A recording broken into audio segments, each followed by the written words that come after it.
My boss told everyone I was too sensitive for leadership, so I became his boss's boss and fired him via post-it. My boss told an entire floor I was too emotional to ever lead, said it like it was a joke, like I wasn't even in the room. So I played the long game, smiled through it, and waited. If you've ever wanted to know what it really looks like when the underdog flips the whole power structure upside down, keep reading. This one doesn't end the way they think it will. I still remember the exact moment it all shifted. Not some huge dramatic blowout, just a quiet room, the buzz of fluorescent lights, and that smug little smirk on Brent's face. I was 27, working as a project lead at a mid-sized logistics company in Columbus, Ohio. Nothing glamorous. The kind of job where your badge starts to feel like part of your skin and the free coffee tastes like disappointment. But I took it seriously.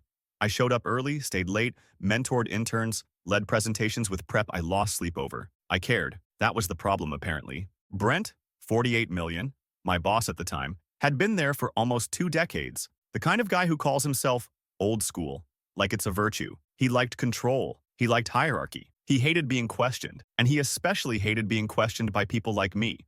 Young, organized, female, and not into his boys club brand of leadership. Still, I tried. For 3 years I worked under him, taking on more than I had to, trying to find that elusive approval. He'd dangle it just enough to keep me chasing. "You've got potential, kid," he'd say, "but you need thicker skin." That was his favorite line. He said it when I brought up inappropriate jokes in meetings, when I asked why he invited Kyle to the leadership summit over me, even though Kyle forgot half his deadlines, when I pushed back on assigning weekend work to our already burned-out team. "You take things too personally," he told me. "That's not leadership material." Then came the review meeting. I still get queasy thinking about it. HR was there. So was Brent. And so was Marta from corporate, which I thought was odd. I'd prepped hard, brought data, showed results from the last 2 quarters, our department improvements, the turnover reduction I'd led. Brent didn't even look at it. He leaned back in his chair, fingers laced behind his head, and said, "We've got concerns about your emotional resilience. Leadership needs steel, not sensitivity." I felt my face flush, but I didn't say anything. Marta didn't either, which stung. She'd always been cordial. She just looked down at her notes like it was already decided. Then Brent laughed. Laughed. "Maybe next year if you toughen up." I left the meeting shaking. That night, I cried in my car for 40 minutes.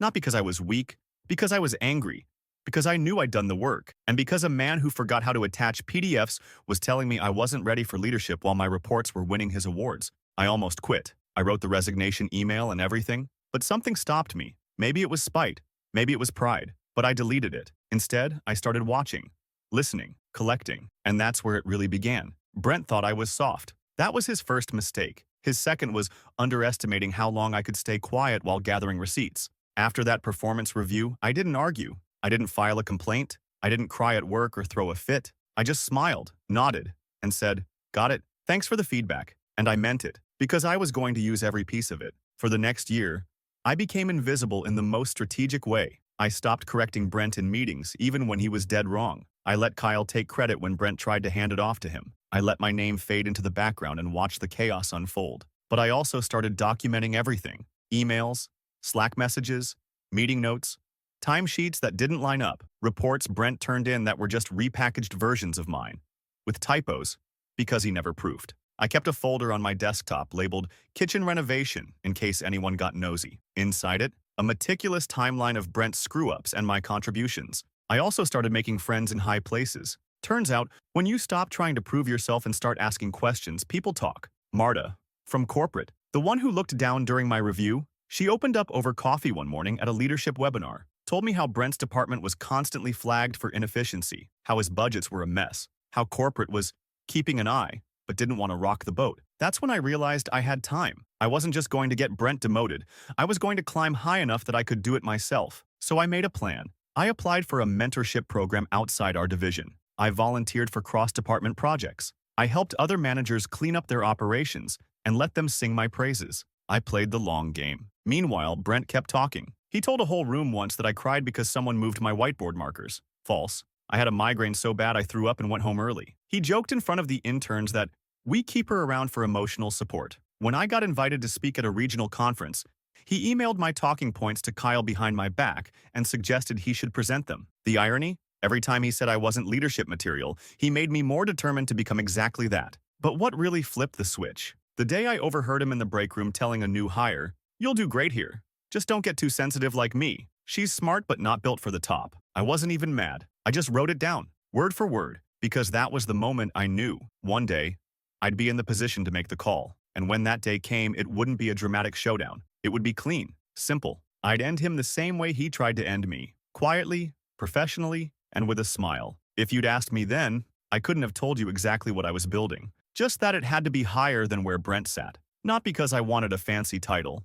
Honestly, I would have been fine just being left alone to work in peace. But because I knew that unless I got into a position of power, nothing would ever change. Not for me, and not for every other too sensitive woman quietly grinding in that office. So I moved in silence. I took every boring, complicated, thankless project no one else wanted. The logistics software rollout? Mine. The post-merger org chart redesign? Also me. I learned to speak data in meetings full of suits and learned just enough finance to defend my decisions when Brent tried to undermine me, which he did, constantly. He'd forward my emails with corrections that weren't even accurate. He'd forget to include me in key meetings, then say, I must have missed the invite. Sometimes I'd walk into a room and he'd stop talking mid-sentence like I was the janitor.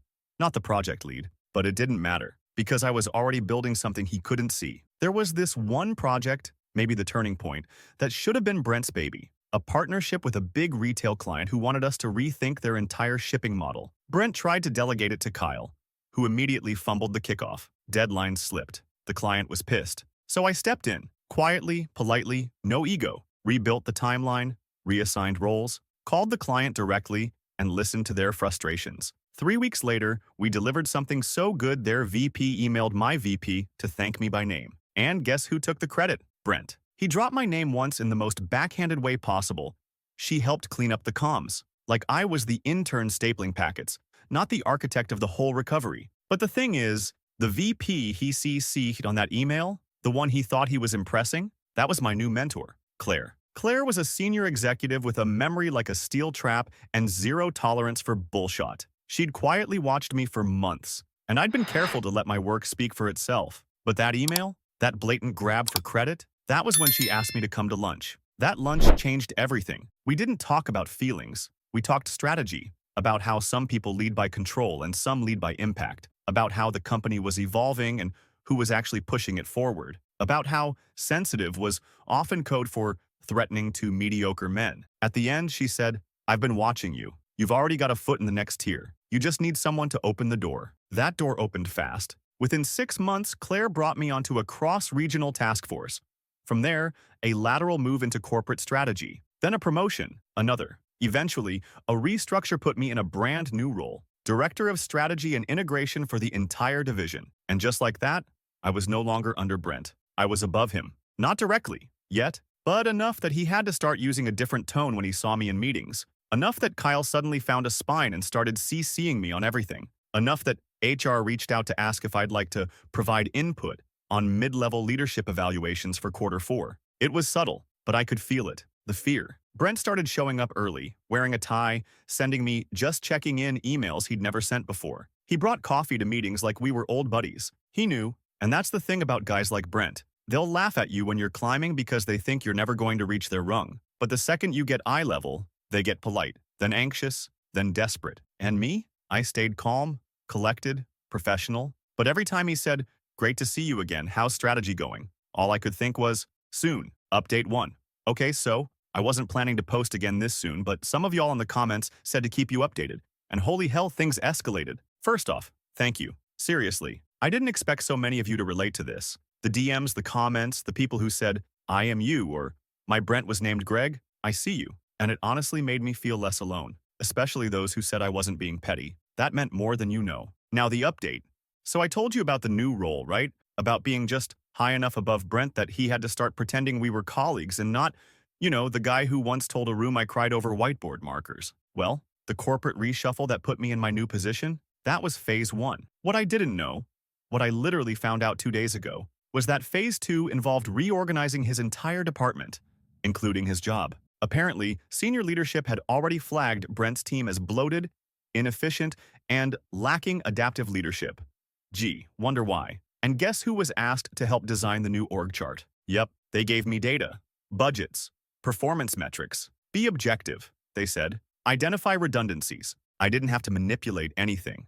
I just did what they asked. I highlighted team overlaps, inefficiencies, projects that had been derailed. I used Brent's own numbers, his own emails, his own calendar logs that showed 13 hours of external vendor coordination that actually meant 2-hour lunches with his golf buddy. When the final chart came back from legal, Brent's role was not there at all. It wasn't even a demotion, it was elimination. And the best part? They told me to notify him. I sat with that for a long time. I knew what he'd done to me, to others. I thought about the jokes, the meetings he forgot to invite me to, the promotion he sabotaged by whispering, "I wasn't ready," into HR's ear. And I thought, do I really want to play it straight? Should I sit him down, offer a handshake, corporate speak him into oblivion? Nope.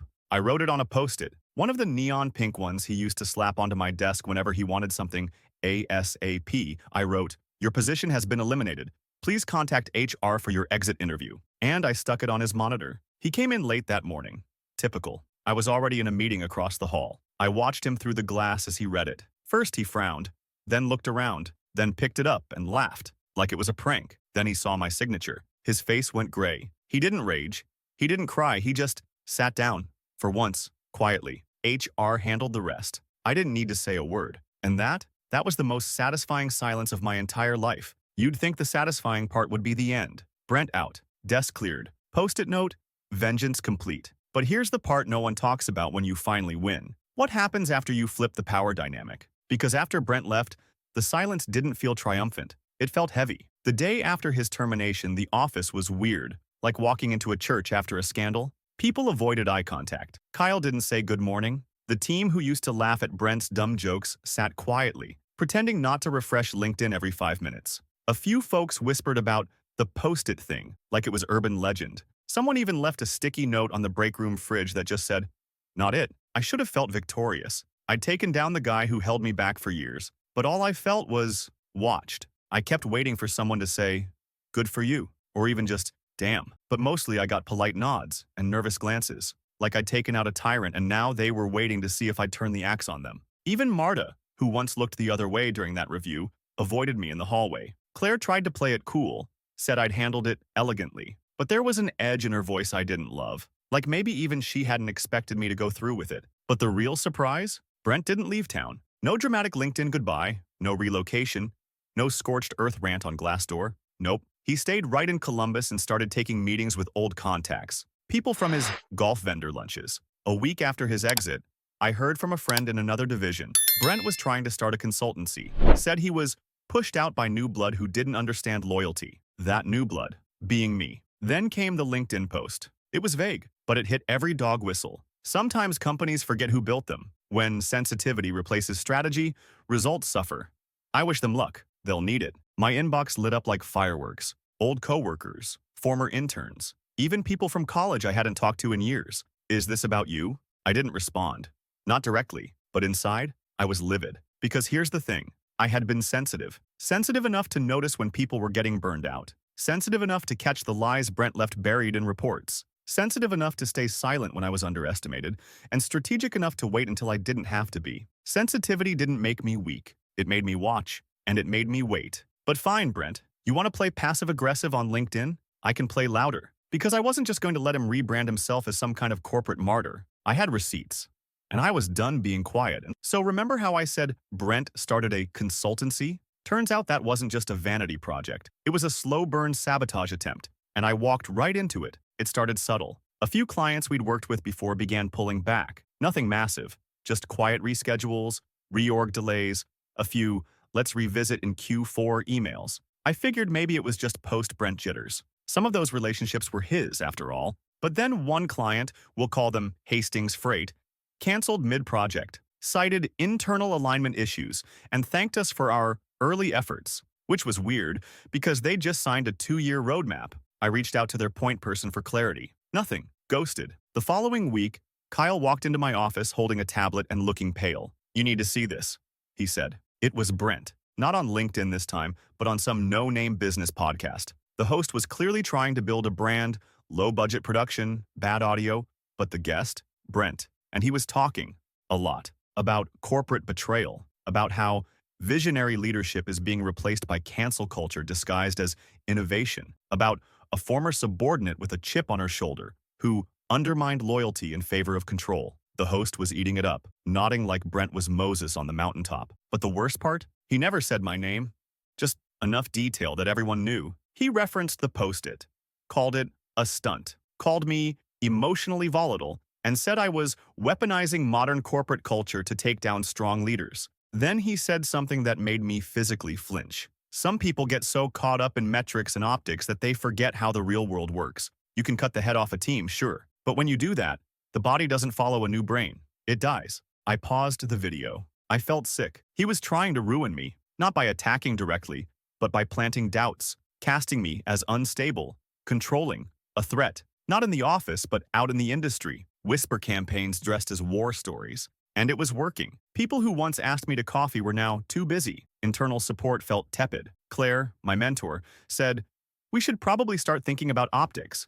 This story is catching traction." Optics. Like I was the problem. I should have been furious. But mostly, I felt cornered. That night I sat in my apartment with takeout I didn't touch and 100 tabs open on my laptop, trying to figure out what I'd missed. When I stopped being the underdog and started being the threat people needed to neutralize. Because that's the thing about climbing. You think you want the top until you realize it makes you a bigger target. And that's when I remembered something. Months ago, in the middle of the project Brent tried to steal from me, he'd sent me a file, a helpful edit. It was a doc with client feedback that, at the time, I assumed was real. But I'd saved the original version too, just in case. I pulled it up. Side by side, the differences were subtle, but they were there. He had altered dates, removed negative client comments, swapped out internal approvals with fake ones to make it look like Kyle had dropped the ball. He didn't just steal credit, he fabricated trust. I found 3 more examples in old emails, so I compiled them, created a clean, locked folder, title, clarifications. Then I made one call,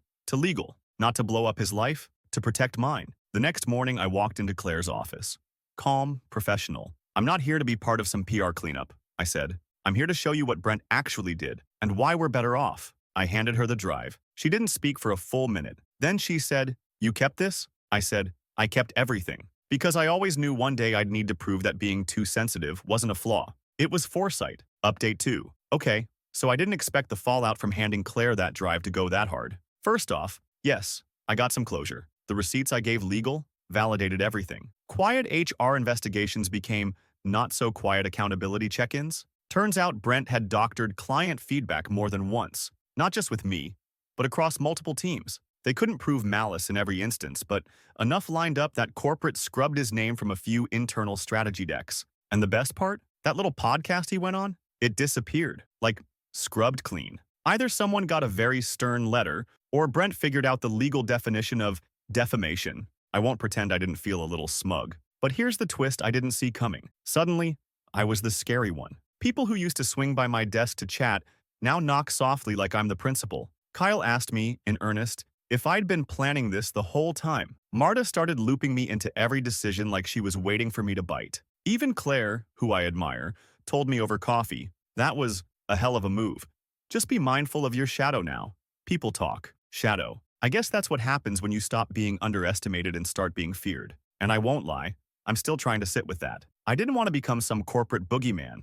I didn't want to be the woman they whisper about when HR closes the door. I just wanted to do good work without being sabotaged. But now I'm realizing, when you play quiet for so long, the first time you roar, even a little, they think you're fire-breathing. Still, I'm not apologizing. Brent lit the match. I just handed him the consequences. And honestly, I'm sleeping fine. 2 months after the fallout, I was finally breathing again. The whispers at work had cooled to murmurs. Brent had gone dark. Radio silence, no new posts, no podcasts, no random sightings. Maybe he finally figured out that torching bridges doesn't help your brand. Or maybe the industry just stopped answering his calls. And me? I was back to doing what I actually liked. Building systems, mentoring people who wanted to grow, solving problems without the looming fear of sabotage. For the first time, it felt like my work life belonged to me. Then the email came. Subject, exploring a new chapter? It was from one of the companies we'd competed with back when I worked under Brent. A much bigger player. Global. Sleek. The kind of place with kombucha on tap and exit interviews that actually meant something. I almost deleted it, assuming it was a recruiter. But then I saw the signature, Vice President of Strategy, and the line that made my heart stop. "We've been following your work since the Hastings recovery. The way you handled your team and the transition out of your predecessor's leadership, that's exactly what we're looking for in a senior division head." They wanted to meet, I sat there staring at my screen for a full 5 minutes, torn between pride and this gut punch panic. Because as much as I wanted to feel like I'd won, like this was the payoff, it also made everything feel fragile again. If I left now, would it look like I'd just come in to clean house and bail? Would I be validating every rumor Brent tried to start? Would I be walking away from the thing I fought so hard to reclaim? I took the meeting anyway. Their office was everything mine wasn't. Glass and stone and sunlight. The VP was sharp, kind, funny in a dry way. We talked about leadership, restructuring, industry shifts. She didn't ask about Brent directly, but I saw the flicker in her eyes when she said, "Your name's come up a lot this quarter." Mostly with respect. And then she laid it out. More pay, bigger team, full autonomy, East Coast relocation. I told her I'd think about it. Then I sat in my car for an hour after and cried. Not because I was sad, but because that offer made me realize something I hadn't let myself admit before. I was still scared. Of being underestimated. Of being forgotten. Of becoming Brent in someone else's story without even meaning to. But also, I was proud. I dragged myself through 3 years of passive-aggressive sabotage and came out on top. Not just because I fought back, but because I waited, learned, chose my moment. I didn't take the offer, not yet. I stayed, not because I owed the company anything, but because I wasn't done writing my version of leadership. Not Brent's, not corporate's, mine. And yeah, sometimes I still get called intense, or strategic, or, yep, emotional. But now, they say it with respect. And every once in a while when I pass the desk where Brent used to sit, I think about that post-it, still taped in my desk drawer. Neon pink. One word. Eliminated. Guess I wasn't too sensitive after all.